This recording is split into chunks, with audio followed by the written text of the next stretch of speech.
రెండో తారీఖు మోడీ గారి పర్యటన ఉంది. దాంతోపాటు ఏదైతే మట్టి నీరేనా ఈసారి 1,00,000 కోట్లతో పనులు అంటున్నారు. ఎలా ఉండబోతుంది? ముందుగా ముందుగా ఒకసారి మనకి భారత ప్రధానమంత్రి గారు మన రాష్ట్ర ప్రభుత్వం అభ్యర్థన మేరకే మట్టి నీరు తీసుకొచ్చి ఇచ్చారు. అది కేవలం మట్టి నీరే కాదు, పుణ్యజలాలు పుణ్య భూమి నుంచి కలెక్ట్ చేసిన పొడమి తల్లి యొక్క ఆశీర్వాదం కింద తీసుకోవాలి. మనం కేవలం మట్టి నీరు అంటే మాత్రం సమంజసం కాదనుకుంటున్నాం మేము. ఎలా అనిపిస్తుంది? ఒక పక్క చూసుకుంటే సిట్టు విచారణలో లిక్కర్ స్కామ్ తేలిపోయింది. వైసీపీకి సంబంధించిన నాయకులు వరుస అరెస్ట్ అవుతున్నారు. జగన్ కూడా అరెస్ట్ అయ్యే ఛాన్సులు ఉన్నాయంటున్నారు. గతంలో భారీగా ఏదైతే దాట వేశారో, ఏదైతే రాష్ట్ర ఖజానాకు చేరవలసిన డబ్బులు లిక్కర్కి సంబంధించి దాట వేశారో అన్ని తేటతెల్లమైంది. దీంట్లో పాటు పోలీసు అధికారులే హస్తం ఉందంటున్నారు. నిన్న మొన్న అదే విచారణ. విజయసాయి రెడ్డి గారు యాంటీ అయిపోయారు వైసీపీకి. ఎందుకంటారు? అసలు ఏం జరుగుతుంది అక్కడ? ఎందుకంటారు? ఆయనే చెప్తున్నారుగా ఇవన్నీ జరిగినాయి ఏం చెప్తారు డైరెక్ట్గా? ఇది అతిపెద్ద స్కామ్ కింద కనబడుతుందండి. ఈ స్కామ్ని ఇంకా మరింత లోతుగా నిదానంగా నా టైం తీసుకొని అయినా సరే లోతుగా దీన్ని విచారించాలని మేము, అంటే దీనికి సిఐడి మరి కేంద్రం తరఫున కానీ పటిష్టమైన ఎంక్వైరీ చేయాలని మేము అనుకుంటున్నాము. వీళ్ళు ఏమంటున్నారు అంటే ఇప్పుడు దాకా అనుకూలంగా ఉన్న వ్యక్తులు ఎందుకు గత మాజీ ప్రభుత్వాలకి యాంటీ అవ్వడానికి కారణం ఏమిటో? ఒకవేళ ప్రభుత్వం మారితే చేరికలు ఉంటాయి అటు నుంచి ఇటు, కానీ ఎందుకని ఒక పక్క కసిరెడ్డి గారు ఒక పక్క విజయసాయి రెడ్డి గారు ఎందుకు యాంటీ అవుతారు? వాళ్ళు సొంత పార్టీలే కదా. అది అడుగుతున్నారు జనం. ఎందుకంటే ఇది నా సొంత అభిప్రాయం చెప్తానండి. ఒక ఊరిలో ఏదైనా సరే అది అది అది ఏంటంటారు, భూమిలో లంకి బిందెలు అంటారు. లంకి బిందెలు దొరికినప్పుడు కొంతమంది దాన్ని పంచుకోవడం ఉంటారు. ఆ పంచుకోవడం షేరింగ్లో మాత్రం తేడాలు వస్తాయి. తేడాలు వచ్చినప్పుడు ఆటోమేటిక్గా అది తీసుకెళ్ళి పంచాయతీ పెడతారు. అది ప్రకృతి సహజ సిద్ధంగా ఏర్పడిన సంపదని ఎవరైనా ఇట్లా తమ వంతు స్వార్థంగా దోచుకోవాలని చూస్తే మాత్రం భేదాభిప్రాయాలు వచ్చేస్తాయి. ఈ భేదాభిప్రాయాల్లో విషయం బయటకు వచ్చేస్తుంది. విషయం బయటకు వచ్చి పంచాయతీ అవుద్ది. ఇది ప్రకృతి సహజ సిద్ధంగా ఏర్పడిన లావాదేవీల పంచుకోవడం బయటకు వచ్చే విషయం అండి. మేము అలా అనుకుంటాం. చూసుకుంటే ఒక పక్క ఫీజు రింబర్స్మెంట్ రాలేదు, కొత్త అకాడమిక్ ఇయర్ వస్తుందని వాళ్ళు వైఎస్ఆర్సీపీ వాళ్ళు పోరుబాట. లేదు అన్ని సమపాలనలో వెళ్తున్నాయి, వచ్చే అకాడమిక్ ఇయర్ కల్లా చేస్తామని లోకేష్ గారు. ఒక పక్క డిఎస్సీ ప్రకటించేశారు, 45 రోజుల కాల వ్యవధి ఉంది, ఉపాధ్యాయుల నియామకం అవ్వబోతుంది, సంక్షేమ పథకాలు 2 చెప్పారు, మిగతా ఈ మే జూన్లో ఉన్నాయి. ఎలా అనిపిస్తుంది ప్రభుత్వ పనితీరులో? లోకేష్ గారు ఇక్కడ ఏంటంటే మొత్తం గాడి తప్పిపోయిన విద్యా వ్యవస్థని గాడిలో పెట్టడం అనేది అంత సాధ్యమైన విషయం కాదని మేము అనుకుంటున్నామండి. వీళ్ళు ఏంటంటే ప్రతి విషయాన్ని గాడి తెప్పించేశారు. ఎలాగంటే ఇది బాగు చేయలేనంతగా గాడి తెప్పించినట్టు మనకి కనబడుతుంది, వినిపిస్తుంది. మరి దీన్ని సరిచేయటానికి మామూలుగా అయితే కొన్ని సంవత్సరాలు పట్టచ్చు. మరి ప్రజలందరూ ఓర్పు వహించి వీళ్ళు ఒక బిల్డింగ్ కట్టడం అనేది 1 సంవత్సరం కానీ 6 నెలలు కానీ పట్టచ్చు. పడేయటం ఎంతసేపు అండి? పడేయటం ఒక రోజులో పడేయచ్చు, 2 రోజుల్లో పడేయచ్చు. అలాగే ఇది గాడిలో పెట్టవలసిన వ్యవస్థని నిదానం పట్టుద్దని టైము ప్రజలు ఓర్పు వహించి వేచి చూడాలని మేము కోరుకుంటాం. ఫైనల్ చూసుకున్నట్లయితే పొలిటికల్ అడ్వైజరీ కమిటీలు అని చెప్పి సభా సమావేశాలు నిర్వహిస్తుంది మాజీ వైసీపీ ప్రభుత్వం. మరి ఇవి ఏమన్నా చేకూరుతాయా పార్టీ బలోపేతానికి? 4 ఏళ్ళ వ్యవధి ఉంది కాబట్టి జనరల్గా ఏదైతే చేయాలో ఏదైతే మాజీ ప్రభుత్వాలు ఏదైతే చేస్తాయో ఆ పారంగానే వెళ్తుందా? నిజంగానే బలోపేతం అవుతుందా? ఎందుకంటే ఈ రాజకీయ సలహాదారులు అనేది ఎంతోమందిని చూస్తున్నాం. ఇంతకుముందు 108 సలహాదారులు అన్నారు, పార్టీ బలోపేతం అవ్వాలి అప్పుడు కూడా. మరి మాజీ ప్రభుత్వాల్లో ఉండి ఇప్పుడు కూడా పొలిటికల్ అడ్వైజరీ కమిటీలు అంటే ఏం చెప్తుంది? అంటే ఏమున్నాయి? ఎలక్షన్స్ కూడా లేవు కదా. ఇది వాళ్ళు నిర్మాణాత్మకంగా వాళ్ళ పరిపాలనా విధానంలో వాళ్ళు ఉన్నారండి. మరి ప్రజల చేతికే వెళ్తుంది అంతిమంగా. వీళ్ళ యొక్క పనితీరు కానీ వీళ్ళ సలహాదారులు అంతా ప్రజల చేతిలో ఉంటారు. మళ్ళీ ఎలక్షన్స్లో వచ్చే రిజల్ట్ బట్టే వాళ్ళ పనితీరు, వాళ్ళ ప్లానింగ్ వాళ్ళకే రుచి చూస్తారు వాళ్ళే. నిజంగానే డైవర్షన్ చేస్తున్నారు చంద్రబాబు గారు. ఏదైతే ఉందో పొలిటికల్కి సంబంధించి ఈ డైవర్షన్ పాలిటిక్స్ అని వాళ్ళు ఏదైతే చెప్తున్నారో అడిగితే అంటే పథకాల గురించి అడిగితే అరెస్టులు అంటాం, ఏదైతే రాజకీయ నాయకులకు అండగా పనిచేసిన పోలీసుల అరెస్టులు ఇవన్నీ ఎడిదారి తీస్తాయి అంటారు రేపు ఫైనల్. అది ఒక పారంపర్యంగా మారిపోతుంది కదా ఎక్కడ చూసుకున్నాం. సో డైవర్షన్ పాలిటిక్స్ అంటే ముందు ఏంటో వాళ్ళే చెప్పాలండి. ఇది ప్రభుత్వం తన దారి తను పని చేసుకుంటూ వెళ్తుంటే దాన్ని డైవర్షన్ పాలిటిక్స్ అని వాళ్ళు పేరు పెట్టుకున్నారేమో కానీ మరి డైవర్షన్ పాలిటిక్స్ అంటే మరి వాళ్ళకి తెలిసేమో, అందుకనే వాళ్ళు ఇది డైవర్షన్ పాలిటిక్స్ వాళ్ళు అంటే వాళ్ళని విమర్శించడం కాదు, వాళ్ళ పందాలో వాళ్ళు డైవర్షన్ పాలిటిక్స్ ఇదే అనుకుంటున్నారు వాళ్ళకి తెలిసింది. లాస్ట్ క్వశ్చన్ చూసుకున్నట్లయితే ఒక ఊరు పేరు లేని యూఆర్ఎస్ఏ వర్షా అనే ఒక కంపెనీకి 99 పైసలకే భూమి కేటాయించారు విశాఖపట్నంలో అని గత 2 రోజులుగా జరుగుతుంది. అక్కడ జరిగింది ఏమీ లేదు, 99 పైసలకి ఎవరు ఇవ్వలేదు, అది టాటా సంస్థకి ఇచ్చినట్టుగా వీళ్ళు చెబుతున్నారు. 99 పైసలకి రాష్ట్రంలో ఎక్కడైనా ఎకరం భూమి ఉందా? అయితే మాకు తెలిసి మాకున్న నాలెడ్జ్ ప్రకారం అలాంటిది ఏమీ లేదండి. మరి వాళ్ళకి తెలిసిందైతే మరి వాళ్ళు అలా చేసి ఉంటే వాళ్ళకి ఆ విషయాలు తెలుసుంటాయి అనుకుంటున్నాం. లోకేష్ గారు జాతీయ మీడియా సంస్థతో మాట్లాడినప్పుడు ఇదే అంశం అడిగినప్పుడు కూడా ఆయన చెప్పడం జరిగింది, మా విధానంలో డీలింగ్ వేరుగా ఉంటుందన్నారు. అయినప్పటికీ కూడా అసలు నిజంగా ఇది జరిగిందంటారు. 99 పైసలకి ఎకరం భూమి ఉందా అసలు రాష్ట్రంలో ఎక్కడన్నా ఉందా? ఇది వాళ్ళకి తెలిసిన విషయాలన్నీ వాళ్ళ నోటితోనే బయటికి చెప్తున్నట్టు అనిపిస్తుందండి. ఇది మరి ఇది వాళ్ళనే అడగాలి, మీకు ఎలా తెలిసిందని వాళ్ళే చెప్తారని మేము అనుకుంటున్నాం. సార్ ఎలా ఉంటుంది? 4 ఏళ్ళ భవిష్యత్తు ఉంది, అమరావతిలో మరొక 44,000 ఎకరాలు, అంతర్జాతీయ విమానాశ్రయం, ఇవన్నీ కూడా ఎలా ఉండబోతున్నాయి? ఈసారి అమరావతి ఆగే పరిస్థితి లేదంటున్నారు. ప్రజలు కొంచెం ఆహ్లాదంగా ఉంటారు అయితే డెవలప్మెంట్ అయ్యి. ఇప్పుడు ఏదైనా కొత్తగా ఏర్పడిన రాష్ట్రానికి రాజధాని అనేది అవసరం అండి. అంతేగాని దీని రాజధాని అనేది ఇప్పుడు మనకు తెలిసి హైదరాబాదు 400 సంవత్సరాలు పట్టింది హైదరాబాదు ఒక స్టేజ్కి రావడానికి. మరి మనకి అంత ఫాస్ట్గా రాజధాని మనకి ఏర్పడుతున్నందుకు ప్రజలందరూ చాలా సంతోషించాలండి, గర్వించదగ్గ విషయం అండి. నెల ప్రభుత్వ పరిపాలనలో ధరలు ఎలా ఉన్నాయి? కొత్త ప్రభుత్వాలు వచ్చాయి కదా, ఎలా? ఏం తగ్గలేదండి, అన్నీ అంతే. కానీ కొంచెం సిస్టమేటిక్ బాగా జరుగుతుంది. అంటే ఏవి ఈ ఫ్రీలు ఇవేం లేకుండా సిస్టమేటిక్గా కొంచెం పర్లేదు. అంటే ఇప్పుడే కదా, ఇంకా చూడాలి లాస్ట్ వరకు టైం ఉంది, మనం అప్పుడే జడ్జ్ చేయలేం కదా, అందుకని చూడాలి. ఈసారి ప్రభుత్వం నిబద్ధతతో ఉంది, ఏదైతే అమరావతితో పాటు పోలవరం అవజేయాలని. ఎలా అనిపిస్తుంది? కొంచెం ప్రభుత్వం అయితే కొంచెం కట్టుదిట్టాలతో గవర్నమెంట్ ఆఫీసులు అయితేనేమి స్కూల్లో అయితేనే అన్నీ పర్ఫెక్ట్గానే ఉన్నాయి. అంటే ఏదైనా టైం ఇంకా చూడాలి. ఒక పక్క అంతర్జాతీయ విమానాశ్రయం అమరావతిలో కట్టబోతున్నారు, 44,000 ఎకరాలు మరొకసారి కొంచెం అవసరం ఉంది భూమి, ఈ వీటికి కూడా కార్యాచరణ రూపొందిస్తున్నారు. ఎలా అనిపిస్తుంది? బాగుంది. అంటే వచ్చిన ఈ కొద్ది రోజుల్లోనే కొంచెం స్పీడ్ ఉంది. టైం తీసుకోవాలి మనం, ఏదైనా అప్పుడే మనం జడ్జ్ చేయలేం కదా. మనం చేసేస్తున్నారు చేయట్లేదు అని జడ్జ్ చేయకూడదు. ఇంకొక 1.5 అంటే పరిపాలనలో ఒక హాఫ్ చూసిన తర్వాత అప్పుడు జడ్జ్ చేయొచ్చు, ఇది ఓకే ఇది రాంగ్ అని. కానీ ఇప్పటికైతే మటుకు కంటిన్యూగా బాగానే ఉన్నాయి.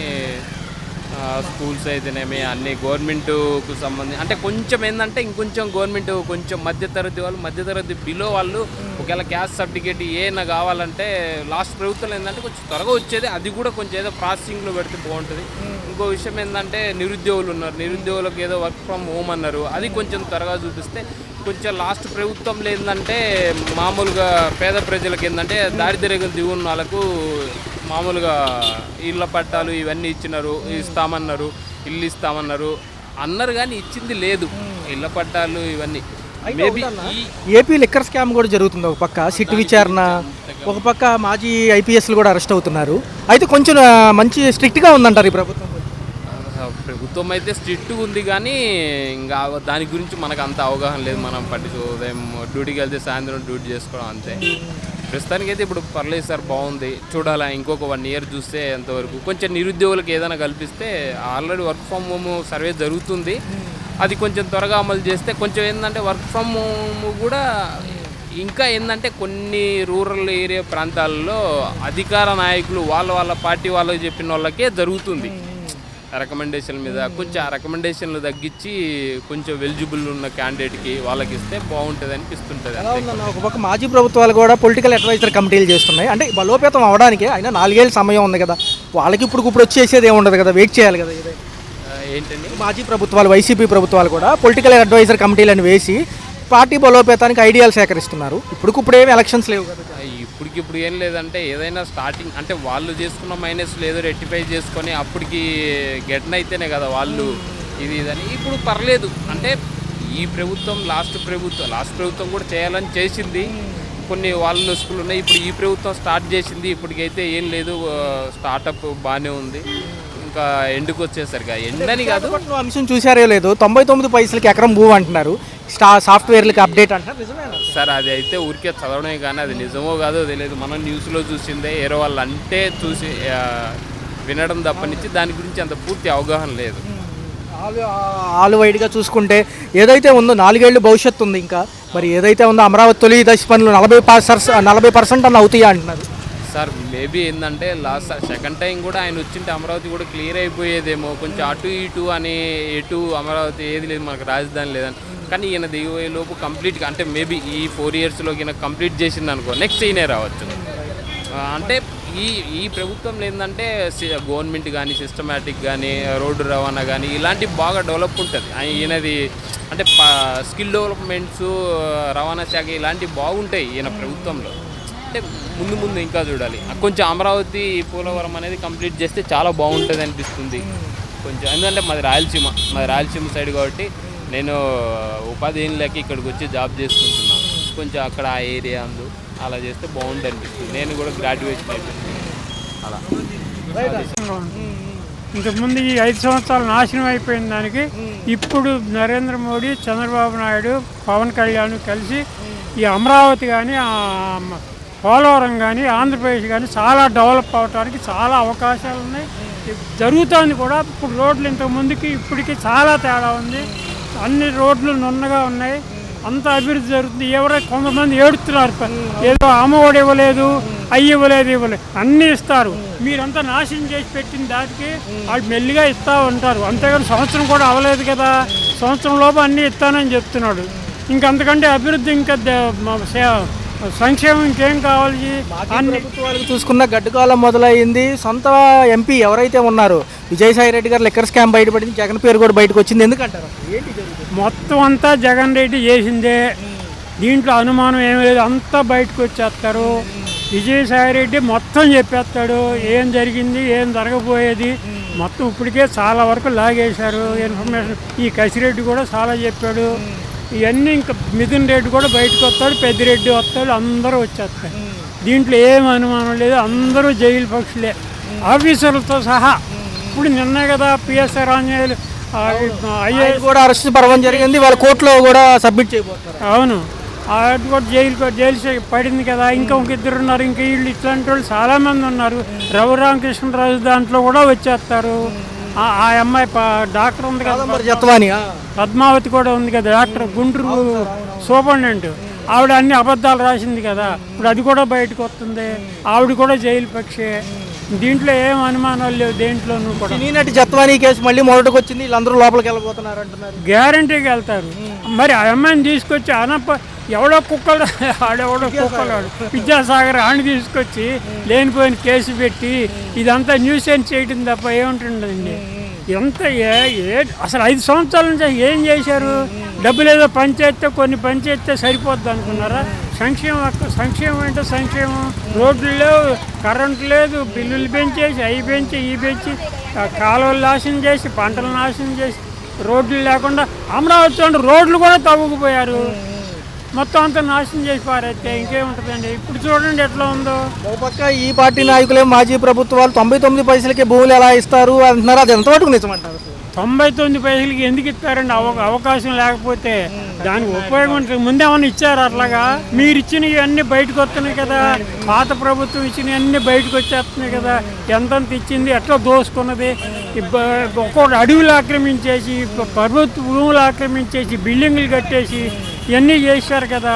ఇంకంతకంటే ఇంకేముంటుంది? మాజీ ప్రభుత్వాలు మళ్ళీ పొలిటికల్ అడ్వైజర్ సలహాలు తీసుకుని ప్రజల్లోకి వస్తామంటున్నారు. సక్సెస్ అవుతారు? అప్పుడు విజయసాయి రెడ్డి చెప్పాడు కోటరీ ఉందని. ఆ కోటరీ మానలేదు. వాళ్ళకి ఎప్పటికీ బాగుపడరు. మళ్ళీ వస్తాం మేము అంటున్నారు. వాళ్ళు ఆ జీవితాల్లో పైకి రారు. ఎందుకంటే ఫ్రస్ట్రేషన్తో మాట్లాడుతున్నారు తప్ప వాళ్ళు ఏమీ ఉపయోగం లేదు. వాళ్ళు ఏంటంటే ఇంక మనకి రావు, ఎలా జైలుకి వెళ్తాం ఖాయం అయిపోయింది అని చెప్పి వాళ్ళు అట్లా ఫ్రస్ట్రేషన్తో మేము వస్తాం ఏమొస్తారు. ఇంతకుముందు వచ్చారా? నేను అంతకుముందు కూడా చెప్పా ఒక యూట్యూబ్ 25 ఛానల్లో చెప్పా, మీరు అంత అభివృద్ధి చేసి ఉంటే మీరు అసలు కేరళస్ చేయక్కర్లా, స్కూల్ పిల్లల్ని తీసుకురాక్కర్లా అని కూడా చెప్పా ఇంతకుముందు కూడా. రోడ్లు వేయాల, కాలువలు తవ్వాల, పంటలు నాశనం చేశారు, ఈ విద్యుత్ మొత్తం అంతా నాశనం చేసుకొచ్చారు. ఇంకా అంతకంటే ఇంకేముంటుంది. ఇప్పుడు చూడండి, అమరావతి పరిగెడుతుంది, పోలవరం పరిగెడుతుంది, అన్నీ మొత్తం సంక్షేమం, అభివృద్ధి మొత్తం అంతా కూడా డెవలప్మెంట్ కానివ్వండి, సంక్షేమం కానివ్వండి. డెవలప్మెంట్, సంక్షేమం, పేదలకి ఇప్పుడు రిజర్వేషన్ తీసుకొచ్చాడా? అది వాళ్ళది మాది ఎస్సీ వాళ్ళది ఎస్సీ వర్గీకరణతో పాటు ఒక బోర్డు చట్టాలు అన్నీ కూడా తీసుకొచ్చాడు కదా. అట్లాగే బీసీ చట్టం కూడా తీసుకొస్తున్నాడు. వాళ్ళకి వెల్ఫేర్ చేస్తానన్నాడు, కార్పొరేషన్ పెడతానంటున్నాడు. ఇంకంతకంటే ఇంకేం కావాలి దేశానికి, రాష్ట్రానికి? అదే చంద్రబాబు నాయుడు, పవన్ కళ్యాణ్, మోడీ అందరి కాంబినేషన్తో చాలా అభివృద్ధి అవుద్దని మా ఉద్దేశం. చూపిస్తుంది 11 నెలల పరిపాలనలో కూడా మరోసారి అమరావతి పునర్నిర్మాణానికి మోడీ గారు వస్తున్నారు. మంచి పరిణామం. ఎలా ఉంది ప్రభుత్వం? గతంలో కూడా వచ్చారుగా మోడీ గారు, అప్పుడు ఏమి ఇచ్చారు? మట్టి నీరే సార్, మట్టి నీరు ఇచ్చారు కదా. ఈసారి ఏమి ఇస్తారో ప్రజలే చూస్తారు. దాన్ని బట్టి రాష్ట్రానికి బాగుపడితే, మంచి చేస్తే అంతా మంచిదే. మంచి చేస్తే అంతా మంచిదే. ఇప్పుడున్న ప్రభుత్వాన్ని గత ప్రభుత్వాల కంటే బాగు చేస్తే ప్రజలు హర్షిస్తారు. లేకపోతే గత ప్రభుత్వానికి పట్టిన గత ఈ ప్రభుత్వానికి పట్టింది. ఎలా ఉంది సార్? ఒక పక్క ఏమో లిక్కర్ స్కామ్ గురించే విజయసాయి రెడ్డి గారు ఎక్కువ మాట్లాడుతున్నారు. ఆయన ఎందుకు పాపం యాంటీ అయ్యారు? అవును, ఇప్పుడు ఆ లిక్కర్ స్కామ్ గురించి గత ప్రభుత్వం కూడా ఉందిగా, కేంద్ర ప్రభుత్వం. మరి అప్పుడు మాట్లాడవచ్చు కదా, అప్పుడు ఎందుకు తీయలేదు? ఈరోజు ప్రభుత్వంలో నుంచి అంతకుముందు సపోర్ట్ చేసింది కూడా ఇండైరెక్ట్గా చేశారు కదా. అంటే ఇండైరెక్ట్గా చేశారని ఇది ఈరోజు చంద్రబాబుతో కూటమి ప్రభుత్వంలో, ఎన్డీఏ ప్రభుత్వంలో ఉన్నాడని ఇన్ని ఇచ్చేస్తున్నారా? బీజేపీకి వెళ్ళే యోచనలోనే ఆయన బయట పెడుతున్నారా ఏమన్నా అంశాలు అంటున్నారు? బీజేపీ వెళ్ళే యోచనలో ఉండవు. వెళ్ళడానికి ప్రయత్నించడానికి బట్టే ఈ ఉన్న సీటు రేపు మొన్న బీజేపీ కేటాయించడం జరిగింది. ఇదంతా ఎన్డీఏ డ్రామా. ఎందుకంటే గతంలో ఆయన ఎంపీ గారు మంచిగానే ఉన్నారు కదా, ఇప్పుడు ఏంటి అందరి పేర్లు బయట పెడుతున్నారన్న అసలు నిజంగా జరిగింది? జగన్ గారి వరకు వెళ్తుంది ఈ విషయం కూడా. జగన్ గారి దగ్గరికి వెళ్ళేటట్టయితే మరి ఆయన దీంట్లో నుంచి వెళ్ళేవాడు కాదు కదా. ఆ జగన్ గారి దగ్గర నెంబర్ 2గా ఉండేవాడు అయితే వెళ్ళేవాడు కాదు కదా. ఇదంతా ఎన్డీఏ కూటమి కుట్రే. మరేంటో ఒక పక్కేమో 99 పైసలకు భూములు ఇస్తుంది ఇప్పుడున్న ప్రభుత్వం అని చెప్పి హడావుడి అవుతుంది సోషల్ మీడియా. అట్లా నిజంగా ఉందా? రేటు ఉందా అసలు? బయట కంపెనీలు తేవాలంటే 99 పైసలకే. ఉర్సా అనే కంపెనీ మన విజయవాడలోని దాని యొక్క ఏర్లు ఉన్నాయి అంటున్నారు. నిజమేనా అసలు? అయితే అని అంటున్నారు కదా. అది ఎంత మట్టికి ఇదనేది మన ఇప్పుడు ఉన్న గవర్నమెంట్ అధికారులు సర్వే చేసి ఇది పెడితేనే కానీ తెలిసిద్ది తప్ప ప్రత్యేకంగా దీని గురించి అంత ఆలోచించక్కర్లా. మరొకసారి ఏదైతే పొలిటికల్ అడ్వైజర్ కమిటీ మీటింగుల్లో ఆయన బిజీగా ఉన్నారు మాజీ ముఖ్యమంత్రి గారు, పార్టీ బలోపేతానికి అంశాలు ఏమైనా పనికొస్తాయా? నిన్న సమావేశంలో అడిగారు, పథకాల గురించి అడుగుతుంటే అరెస్టుల పర్వం చూపిస్తుంది ప్రభుత్వం, వచ్చేది మనమే అంటున్నారు. నిజాలే? ఈ ఒక రకంగా చెప్పాలంటే నిరుపేదలకు చేసింది మాత్రం జగన్మోహన్ రెడ్డి. ఈరోజు వ్యాపారాలు ఎందుకు లేదు అనేది ఎవరికైనా అర్థం అవుతుందా? దీన్ని ప్రశ్నార్థకంగా మారిపోతుంది. ఎందుకంటే వ్యాపారాలు ఎందుకు లేవు? గత ప్రభుత్వంలో పేదవాళ్ళందరికీ మాత్రం డబ్బులు ఇచ్చాడు. ఈ ప్రభుత్వంలో సంవత్సరం అవుతుంది, ఎవరికి ఇచ్చింది లేదు. అంతకుముందు పేదవాళ్ళకి డబ్బులు ఇచ్చాడు కాబట్టే జగన్మోహన్ రెడ్డి ఆ డబ్బులు తీసి జనాలు ఖర్చు పెట్టి వ్యాపారాలు జరిగినాయి. వ్యాపారస్తులకు కూడా సామాన్య మానవులకు ఇచ్చాడు కాబట్టి ఆ సామాన్య మానవులు మాలంటే ఆ డబ్బులు దాచుకోరు కదా, తీసి వెంటనే ఖర్చు పెట్టారు. అందువల్ల వ్యాపారాలు కూడా అప్పుడు అంత కరోనా టైంలో కూడా ఆయన సాయం చేసి ఇచ్చేసాడు కదా. అందుకనే ఇప్పుడున్న ప్రభుత్వం సంవత్సరం అవుతున్నా ఎవరికి రూపాయి ఇచ్చింది లేదు. చంద్రబాబు వస్తే జాబ్ వస్తుందని అన్నాడు. బాబు వస్తే జాబ్ రావడం తర్వాత సార్ ఉన్న వ్యాపారాలు పోతున్నాయి, దాని మీద దృష్టి మళ్లించాలి. అమరావతి గతంలో కూడా హైదరాబాదు హైటెక్ సిటీ చేసి దాని మీద దృష్టి పెట్టించాడు. ఈరోజు అలా కాక ఇటు అన్ని రకాలుగా అభివృద్ధి చేయొచ్చు, కానీ ఈ ముందు మనం బ్రతకాలంటే వ్యాపారాలు ఉండాలి, ఉద్యోగాలు ఉండాలి. కాబట్టి దాని మీద చంద్రబాబు విజన్ ఉన్న నాయకుడు అన్నాడు కాబట్టి దాని మీద దృష్టి సాధించాలి.